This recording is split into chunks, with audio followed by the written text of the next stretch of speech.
എന്റെ മകൾക്ക് ഈ നാട്ടിൽ വേറെ ചെറുക്കനെ കിട്ടാഞ്ഞിട്ടല്ല, അവൾക്ക് ഇഷ്ടപ്പെട്ട ആളുമായി കല്യാണം നടത്തണമെന്നാ ഞങ്ങളുടെ ആഗ്രഹം. ശരിക്കും എന്തോ ഉണ്ടായെന്ന് പറ. ഈ കല്യാണത്തിന് ശ്രീകരന് ഇഷ്ടമല്ലെന്ന് പറഞ്ഞിട്ടും നിങ്ങളുടെ മകനെ നിങ്ങൾ പറഞ്ഞു മനസ്സിലാക്കി എല്ലാം നേർവഴിക്ക് വരുമെന്നാ കരുതിയത്. പക്ഷേ നിങ്ങളുടെ മോൻ അവന്റെ അനിഷ്ടം വീണ്ടും വീണ്ടും പ്രകടിപ്പിച്ചുകൊണ്ടിരിക്കുക.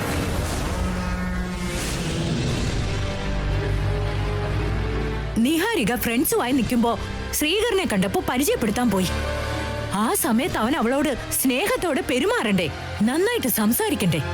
പരിചയമില്ലാത്തവരെ പോലെ അവിടുന്ന് പോയെന്ന്.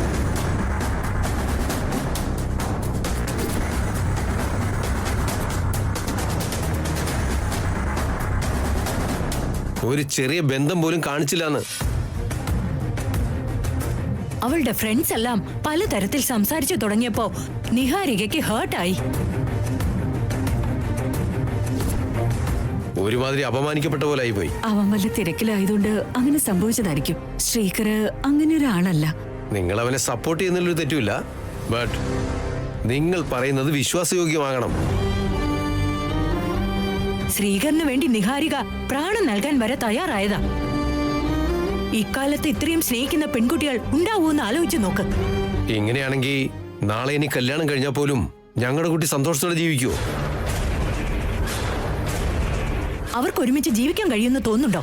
ഇഷ്ടമില്ലാത്ത ദാമ്പത്യങ്ങൾ 3 മാസത്തിനകം ഡിവോഴ്സ് ആവുന്നുണ്ട്. അയ്യോ, കല്യാണത്തിന് മുമ്പ് ദയവ് ചെയ്ത് നിങ്ങൾ ഇതുപോലൊന്നും സംസാരിക്കരുത്. ഇങ്ങനെ ഓരോന്ന് പറയാൻ ഞങ്ങൾക്ക് എന്താ വട്ടുണ്ടോ? നടന്ന കാര്യത്തെക്കുറിച്ചാ സംസാരിക്കുന്നേ. ഞങ്ങൾ അവനോട് സംസാരിക്കാം. ശ്രീകരന് വേണ്ടി ഞങ്ങൾ സോറി പറയാണ്. നിഹാരികയോട് നല്ല രീതിയിൽ പെരുമാറാൻ ഞങ്ങൾ അവനോട് പറയാം. നിങ്ങൾ ഇങ്ങനെ വിഷമിക്കരുത്. എന്തെങ്കിലും ടെൻഷൻ ഉണ്ടാകുമ്പോഴല്ലാതെ അങ്ങനെ പെരുമാറാറില്ല. ടെൻഷൻ എല്ലാവർക്കും ഉണ്ട് സാറേ. എന്ന് കരുതി ഞാൻ നിങ്ങളോട് പറയാൻ പറ്റാത്ത കാര്യങ്ങൾ പറഞ്ഞാൽ നിങ്ങൾക്ക് സഹിക്കാൻ പറ്റിയെന്ന് വരും. എല്ലാം നല്ലതുപോലെയാണെങ്കിൽ മുന്നോട്ട് പോ, ഇല്ലെങ്കിൽ ഇവിടെ വെച്ച് നിർത്താം. ഞങ്ങളുടെ മകൾക്ക് ശ്രീകർ അല്ലെങ്കിൽ വേറെ ആരെങ്കിലും കിട്ടും.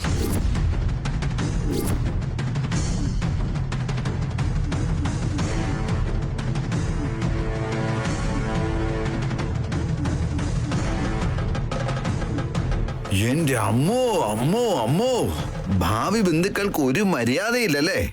ഇടത്തും വലത്തും പൊട്ടിച്ച് പോയല്ലോ. ഇതൊക്കെ എന്റെ മകളുടെ ഭാഗ്യം പോലെ നടക്കുന്നതെന്ന് തോന്നുന്നു. ഇതിനെല്ലാത്തിനും കാരണം ശ്രീകറിന് ആവനിയെ മറക്കാൻ കഴിയാത്തതാണമ്മേ. ആവരി ദേവി എന്തോ കൈവശം കൊടുത്തിട്ടുണ്ട്. അതുകൊണ്ടാ ശ്രീകരേട്ടൻ ഇങ്ങനെ ആയി പോയത്. അവസാനം മരുമകളെ കിട്ടിയെന്ന് അതിനുള്ളിൽ നാട്ടിൽ പോസ്റ്റർ അടിച്ചു വെച്ചു. ഉത്സവത്തിന് മരുമകളുടെ കൂടെ ചെല്ലാന്ന് നിങ്ങൾ വാക്കും കൊടുത്തു. നിഹാരിക ഇനി മരുമകളായിട്ട് ഈ വീട്ടിൽ വരുമെന്ന് തോന്നുന്നുണ്ടോ? കല്യാണ മുഹൂർത്തം തീരുമാനിക്കാൻ വേണ്ടി ഇനിയും 10-45 ദിവസമുണ്ട്. അതിനിടയ്ക്ക് എന്തൊക്കെ സംഭവിക്കോ ആവോ. ഒന്ന് നിർത്തുന്നുണ്ടോ?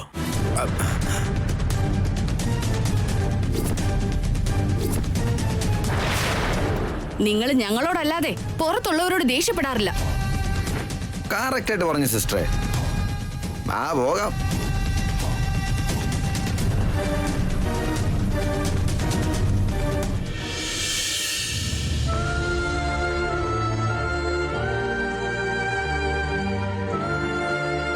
ശ്രീകർ അങ്ങനെ ഒരാളല്ലെന്നാ ഞാൻ കരുതിയത്. അവന്റെ വീട്ടിലെ കാര്യങ്ങൾ അവനറിയുമെങ്കിൽ എന്തിനാ പ്രേമിച്ചത്, എന്തിനാ കല്യാണം കഴിച്ചത്?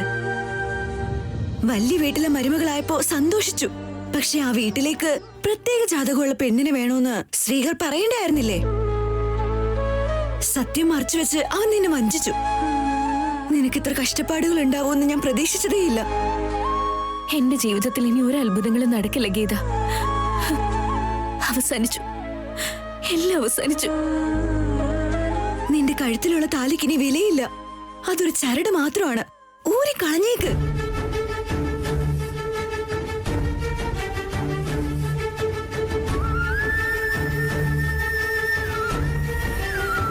ആ സന്യാസി വന്ന് പറഞ്ഞതൊന്നും നീ കാര്യമാക്കണ്ട. അങ്ങനെ എങ്ങനെ ഗീത ചെയ്യാൻ കഴിയ? ശ്രീകരന്റെ ഭാര്യയായും വേദവതിയുടെ മരുമകളായും നിനക്ക് ആ വീട്ടിലെ സ്ഥാനമില്ലാത്തപ്പോ എന്തിനാ ഈ താലി? ഭംഗിക്ക് വേണ്ടിയാണോ? ഊരിക്കളഞ്ഞാൽ അദ്ദേഹത്തിന്റെ ജീവൻ അപകടത്തിലാവും ഗീത. അപ്പോ നാളെ അവരുടെ കല്യാണം കഴിഞ്ഞാലും അവന്റെ പ്രാണൻ സംരക്ഷിക്കാൻ വേണ്ടി കാളക്കഴുത്തിലെ കയറുപോലെ ഈ താലി നീ കൊണ്ടു നടക്കുവോ? ഇതിനു വേണ്ടി മാത്രം ജീവിക്കോ? ഊരിക്കളയ് പ്ലീസ്, എനിക്കിത് ചെയ്യാനാവില്ല. നിനക്കെന്താ വല്ല വട്ടം പിടിച്ചോ? ഇത് പഴയ കാലം അല്ലടി. കാലം ഏതാണെങ്കിലും എനിക്ക് പരിഹാരം ലഭിക്കുന്നത് വരെ എന്റെ ബുദ്ധിമുട്ടുകൾ തീരില്ല. നീ ഞാൻ പറയുന്നത് കേട്ടില്ലെങ്കിൽ ഇതെല്ലാം ഞാൻ ചേച്ചിയോട് പറഞ്ഞു കൊടുക്കും. പറയില്ല ഗീത, ചേച്ചിക്കിത് സഹിക്കില്ല. കുറച്ച് ദിവസങ്ങൾ കൂടി സത്യം പുറത്തറിയാതെ ഞാൻ മാനേജ് ചെയ്തോളാം ഗീത. അതിനുശേഷം ഞാനൊരു തീരുമാനം എടുത്തോളാം. ഇങ്ങനൊരു സമയത്ത് പോലും ചേച്ചിയെ കുറിച്ചും ഭർത്താവിനെ പറ്റിയും ആലോചിക്കുന്നു. നിന്റെ അച്ഛനും അമ്മയും നിനക്ക് ആവനി എന്നൊരു പേര് വെച്ചത് കൊണ്ട് ഭൂമി ദേവിയെക്കാളും ഒരുപാട് സഹിക്കുന്നുണ്ട് നീ. എങ്ങനെയാ നിനക്കതൊക്കെ സഹിക്കാൻ കഴിയുന്നത്?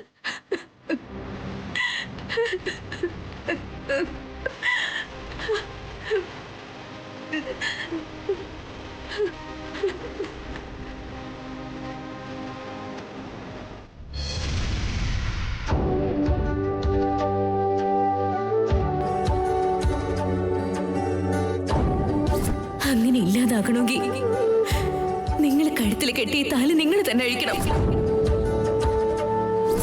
ഇന്നീ ദിവസം തൊട്ട് നിങ്ങൾക്കും എനിക്കും ഇടയിലുള്ള ഈ ബന്ധം ഇല്ലാതാവണം. ക്രൂരത പറയാൻ മാത്രം നിങ്ങൾ എന്നോട് ഇതുവരെ ന്യായം കാണിച്ചിട്ടില്ല. താലി കെട്ടിയ ഭാര്യയോട് നിങ്ങൾ ചതിയെ കാണിച്ച, താലിയെ നിർമൂല്യം ചെയ്തവർക്ക്, ഈ താലിയോട് അനീതി കാണിച്ചവർക്ക് ഇത് അഴിച്ചെടുക്കുന്നത് വലിയ പ്രശ്നമല്ല. കാര്യങ്ങൾ ഇങ്ങനെ കൈവിട്ടു പോകുമെന്ന് ഞാൻ കരുതിയില്ല അവനി. എന്നെ അന്ധമായി വിശ്വസിച്ചിരുന്ന താൻ പോലും എന്നെ അത്രത്തോളം ചോദ്യം ചെയ്യുന്ന അവസ്ഥയിലേക്ക് എത്തിച്ചു. ഇനി ഞാൻ തന്നെ എങ്ങനെ ഫേസ് ചെയ്യും? എങ്ങനെയാ?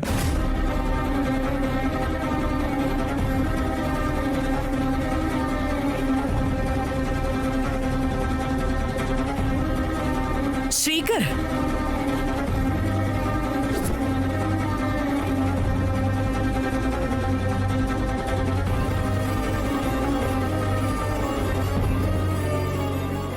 നിന്റെ സ്വഭാവം കാരണം നിഹാരികയുടെ വീട്ടുകാരുടെ അടുത്ത് ഞങ്ങൾക്ക് തല ഉയർത്താൻ പറ്റാതായി.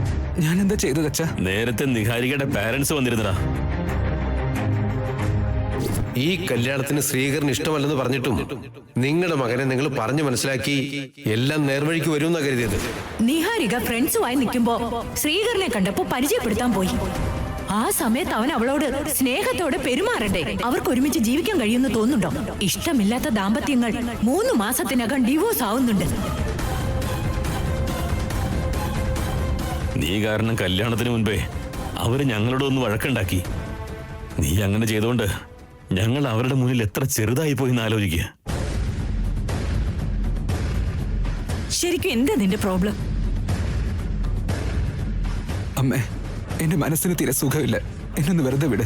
ഇത്രയും കാലം നിന്റെ ഇഷ്ടങ്ങൾക്കനുസരിച്ച് നിന്നെ വെറുതെ വിട്ടതുകൊണ്ടാ ഇന്നിത് കാണേണ്ടി വന്നത്. അമ്മേ, എന്റെ മനസ്സിന് സുഖമില്ലെന്ന് പറഞ്ഞില്ലേ? എന്നെ ഒന്ന് വെറുതെ വിട്ടേക്ക്. ശ്രീ, നിക്ക്.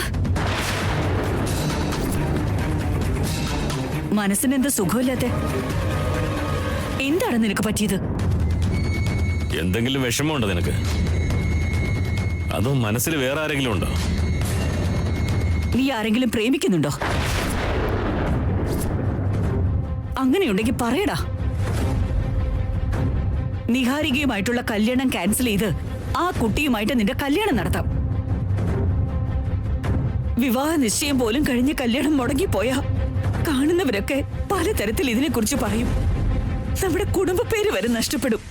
അംഗീകരിച്ചിരുന്നവരൊക്കെ നമ്മുടെ മുഖത്ത് നോക്കി കളിയാക്കും. എന്ത് സംഭവിച്ചാലും സാരമില്ല.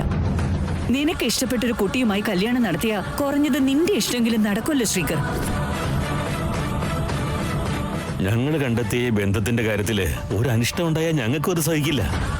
ശരിക്കും നിന്റെ മനസ്സിൽ ആരെങ്കിലും ഉണ്ടെങ്കിൽ പറ. മാതാപിതാക്കൾ എന്ന നിലയ്ക്ക് ഞങ്ങളൊരു തീരുമാനം എടുത്തോളാം. അപ്പൊ ജാതകത്തിന്റെ കാര്യം അച്ഛനും അമ്മയും നോക്കുന്നില്ല. ആവനിയെ പറ്റിയുള്ള കാര്യം പറയാൻ ഇതാ ശരിയായ സന്ദർഭം. ഞാൻ പറയും. ഇത്രയൊക്കെ ചോദിച്ചിട്ട് ഇങ്ങനെ മിണ്ടാതിരിക്കുന്ന എന്താണ്? പറയടാ.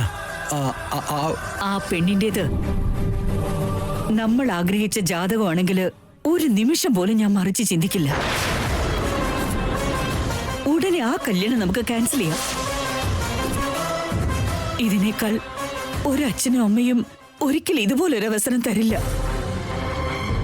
നിനക്ക് പുണ്യം കിട്ടും ശ്രീകർ. ഈ പ്രായത്തിൽ ഞങ്ങൾ ഇങ്ങനെ വിഷമിപ്പിക്കല്ലേ. ഞാൻ കൈ കൂപ്പി നിന്നോട് അപേക്ഷിക്കാം. അമ്മേ, എന്താ അമ്മേ ഇത്? അമ്മ എന്തിനാ എന്നോട് അപേക്ഷിക്കുന്നത്? ചോദിക്കുന്നതിനൊക്കെ നീ ഇങ്ങനെ മൗനം പാലിക്കുമ്പോ ഇതല്ലാതെ എന്റെ മുമ്പിൽ മറ്റെന്ത് വഴിയാണ് ഉള്ളത്? ശ്രീകർ, ഒരു കാര്യം നീ മനസ്സിൽ വെച്ചോ. നിഹാരികമായിട്ടുള്ള കല്യാണം നടന്നില്ലെങ്കിൽ ഈ ജന്മത്തിൽ ഇനി നമ്മൾ ആഗ്രഹിക്കുന്ന ജാതകത്തിലുള്ള പെൺകുട്ടിയെ കിട്ടില്ല. ആ പെൺകുട്ടിയെ ഇങ്ങനെ വിഷമിപ്പിക്കല്ലേടാ.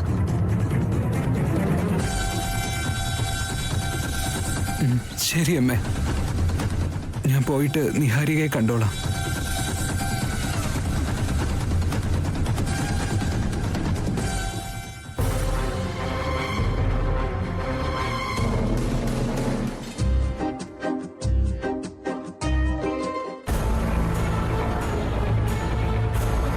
ചേച്ചിയുടെ അടുത്തുനിന്ന് പ്രഷർ കൂടുന്നുണ്ട്. വീണ്ടും വീണ്ടും കളവുകൾ പറഞ്ഞ് മാനേജ് ചെയ്യാൻ കഴിയുന്നില്ല. ശ്രീകരേട്ടനെ പോയി കണ്ട് ഉടനെ തന്നെ ഈ പ്രശ്നത്തിനൊരു പരിഹാരം കണ്ടെത്തണം.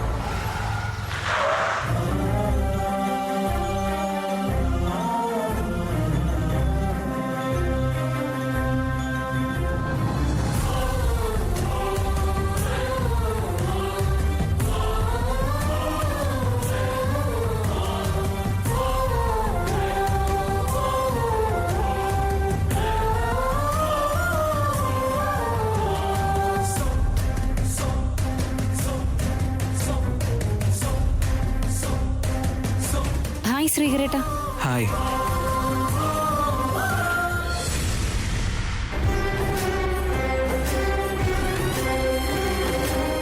ഇദ്ദേഹത്തിന്റെ കാറെന്താ ഇവിടെ? വന്നോ? കൊറേ നേരമായിട്ട് ഞാൻ വെയിറ്റ് ചെയ്യായിരുന്നു.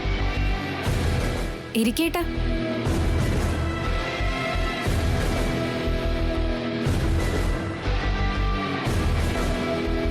ചിലരെ കാണണമെങ്കിൽ വലിയ യുദ്ധം ചെയ്യേണ്ടി വരുന്നുണ്ട്. ഞാനെന്തോ എന്റെ പാരന്റ്സിന്റെ അടുത്ത് നിങ്ങളെ കുറിച്ച് കംപ്ലൈന്റ് ചെയ്ത് എന്റെ വീട്ടുകാരെ നിങ്ങളുടെ വീട്ടിലേക്ക് പറഞ്ഞയച്ചാണെന്ന് തെറ്റായ രീതിയിലൊന്നും മനസ്സിലാക്കരുത്. അതിന് പിറകില് എനിക്ക് നിങ്ങളോടുള്ള പ്രണയം അല്ലാതെ മറ്റൊന്നുമില്ല. നിങ്ങൾ അന്ന് എന്നെ അങ്ങനെ നെഗ്ലക്ട് ചെയ്ത് പോയതിനു ശേഷം എന്റെ ഫ്രണ്ട്സ് എന്നെ കളിയാക്കാൻ തുടങ്ങി, അറിയോ?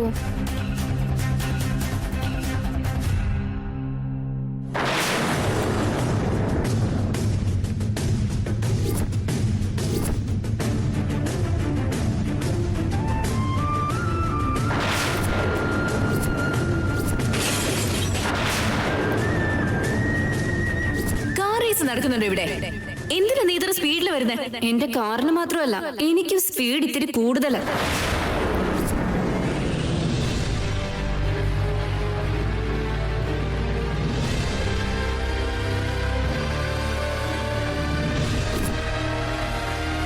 എന്റെ ഫ്രണ്ട്സിന് എന്നെ എന്തെങ്കിലും പറയാന്ന് വെച്ചാ ഭയങ്കര പേടിയാ. എന്നിട്ടിപ്പോ നിങ്ങൾ എന്നെ കണ്ടൊരു പരിചയമില്ലാത്ത പോലെ പോയപ്പോ ഒരുപാട് അപമാനിച്ച് സംസാരിച്ചു. എനിക്ക് സത്യമായിട്ട് സഹിക്കാൻ പറ്റിയില്ല. കുറച്ച് പേഴ്സണൽ കാര്യങ്ങൾ ഉള്ളതുകൊണ്ടാണ് എനിക്ക് പോകേണ്ടി വന്നേ. ഒന്നും തോന്നരുത്. എത്രയും പെട്ടെന്ന് നമ്മുടെ കല്യാണം നടക്കണമെന്ന് ഞാൻ എത്രയോ ആഗ്രഹിച്ച് കാത്തിരിക്കുക.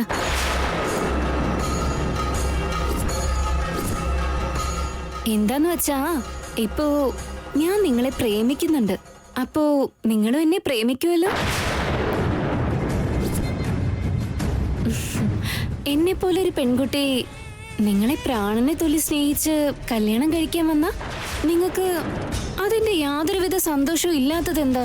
അറ്റ്ലീസ്റ്റ് ഒരു ചെറിയ സ്മൈലെങ്കിലും.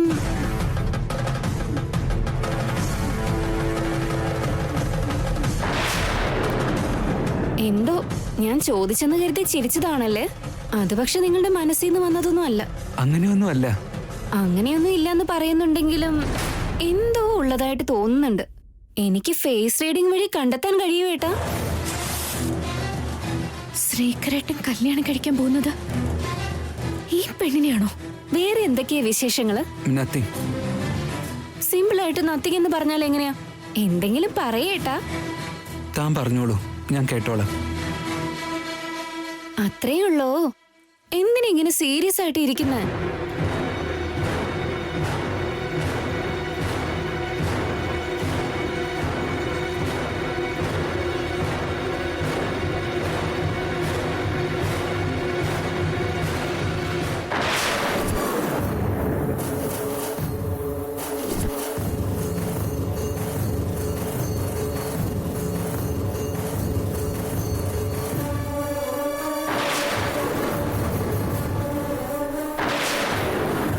നിങ്ങൾ എന്റെ കൈകൾ ഇങ്ങനെ പിടിച്ച് നിങ്ങളുടെ പുറകെ 7 ചുവട് നടത്തിച്ച് നിങ്ങൾ എന്നെ വീട്ടിലേക്ക് കൊണ്ടുപോകുന്ന ദിവസത്തെക്കുറിച്ച് ഞാൻ എത്രയോ സ്വപ്നങ്ങൾ കണ്ടിട്ടുണ്ട്. നിങ്ങൾ ഇങ്ങനെ നോക്കിക്കൊണ്ടേ ഇരിക്കാൻ തോന്നുന്നുണ്ട്. അദ്ദേഹത്തെ കണ്ട് സംസാരിക്കാന്ന് കരുതി വന്നതാ. ഈ പെണ്ണിന്റെ കൂടെ കാണേണ്ടി വരുമെന്ന് കരുതിയില്ല. എന്റെ ജീവിതം ഇത് എങ്ങോട്ടേ പോകുന്നേ?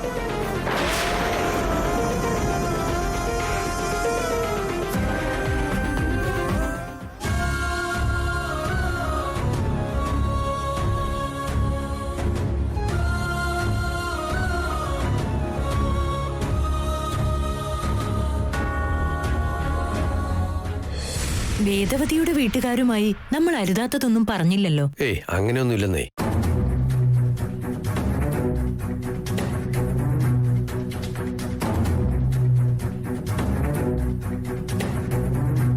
നിഹാരിക ശ്രീകരനെ കണ്ടിരുന്നോ? കണ്ടല്ലോ. അവനുമായി സംസാരിച്ചോ? ആ, നല്ലപോലെ സംസാരിച്ചു. പക്ഷേ ഒരു സന്തോഷം കാണുന്നില്ലല്ലോ. നീ ആകെ അസ്വസ്ഥയാണല്ലോ. ഇതാ ഈ സാരി കാരണം. ഇത് ആരാണാവോ കണ്ടെത്തിയത്? 1/2 മണിക്കൂർ ഇതെടുത്താ നക്ഷത്രങ്ങൾ എണ്ണാൻ പറ്റും. ഇപ്പോഴേ ഇങ്ങനെ മടുപ്പ് കാണിച്ചാലോ? വേദവതിയുടെ വീട്ടില് ദിവസവും സാരി ഉടുക്കേണ്ടി വരും. നൈറ്റിയും നൈറ്റ് ഡ്രസ്സും ഒന്നും അവിടെ ഉപയോഗിക്കാൻ പറ്റില്ല. പെൺകുട്ടികൾക്ക് സാരിയാണ് ഭംഗി. ശീലമാക്കിയ ഇതാ മോക്ക് നല്ലത്. കല്യാണം കഴിയുന്നത് വരെ ഈ സാരിയൊക്കെ ഉണ്ടാവൂ. വൺസ് ആ വീട്ടില് കാല് വെച്ച ശേഷം നോ വേ. അവസരം ഉണ്ടെങ്കിൽ മണ്ഡപത്തിൽ വരെ ഇഷ്ടമുള്ളത് ധരിച്ചിരിക്കണമെന്നുണ്ട്. This is too much baby. ഓരോരുത്തർക്കും ഓരോ കംഫർട്ട് ഇല്ലേ ഡാഡ്? സാരി ഉടുത്തില്ലെങ്കിൽ എന്റെ അമ്മായിയമ്മ എന്നെ അംഗീകരിക്കില്ല എന്നൊന്നും നിങ്ങൾ പേടിക്കണ്ട. I will handle. Don't worry. Okay? ഓച്ചിന്റെ ഈ സാരി അഴിച്ചു മാറ്റണം. നിഹാരിക, ആചാരങ്ങൾ അറിയാത്ത ഒരാളെ ആചാരങ്ങൾ പരിപാലിക്കുന്ന വീട്ടിലേക്ക് പറഞ്ഞുവിടാൻ നിൽക്കുക. എന്റെ ദൈവമേ, അവൾ അവിടെ ജീവിക്കുമെന്ന് തോന്നുന്നുണ്ടോ? നമ്മൾ അവളുടെ അച്ഛനും അമ്മയാ. നമ്മൾ സഹിക്കും, അവര് സഹിക്കുമെന്ന് തോന്നുന്നുണ്ടോ?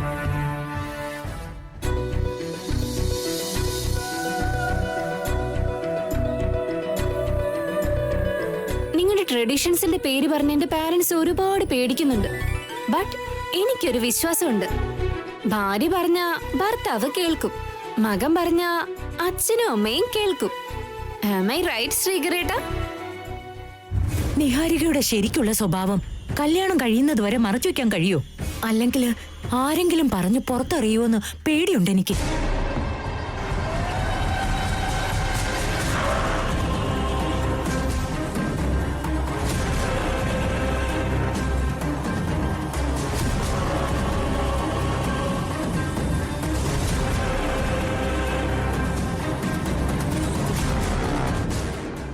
ദേഷ്യം തണുത്തോ?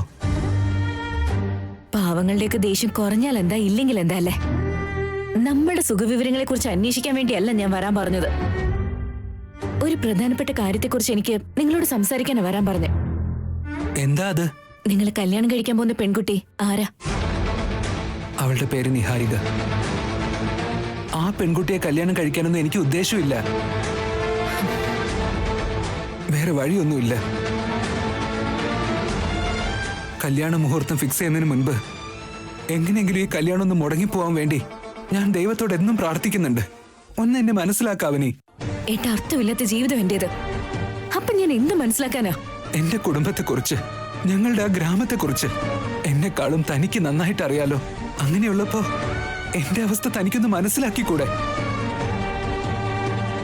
എന്നെ അത്രയും വലിയ ചതിയനായിട്ടാണോ കാണുന്നത്? താലി അഴിക്കാൻ വേണ്ടി താൻ എന്നോട് വീണ്ടും വീണ്ടും പറയുമ്പോ എനിക്ക് എത്ര സങ്കടമുണ്ടെന്ന് തനിക്കറിയോ?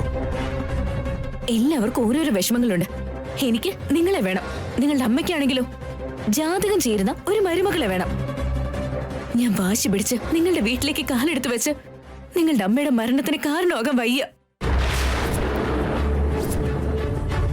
10 ആള് നന്നായി ജീവിച്ച മതിയെന്ന് കരുതുന്ന ഞാൻ 10 ഗ്രാമത്തിന്റെ ക്ഷേമത്തിന് വേണ്ടി ആഗ്രഹിച്ച് നിങ്ങളിൽ നിന്നും അകലാൻ വേണ്ടി ആഗ്രഹിക്കുന്നു. നിങ്ങളുടെ അമ്മയുടെ ആശയത്തോട് ബഹുമാനമുണ്ട്. അതുകൊണ്ടാണ് ഞാൻ ഈ വേദന സഹിച്ച് നിങ്ങളുടെ കുടുംബത്തെ സഹായിക്കാൻ വേണ്ടി ആഗ്രഹിക്കുന്നത്. നിങ്ങളുടെ കല്യാണം ദൈവനിർണയമാണോ മറ്റൊരാളുടെ സ്വാർത്ഥതയാണോ എന്നൊന്നും എനിക്കറിയില്ല. എനിക്ക് പറയാനുള്ളത് ഞാൻ പറഞ്ഞു.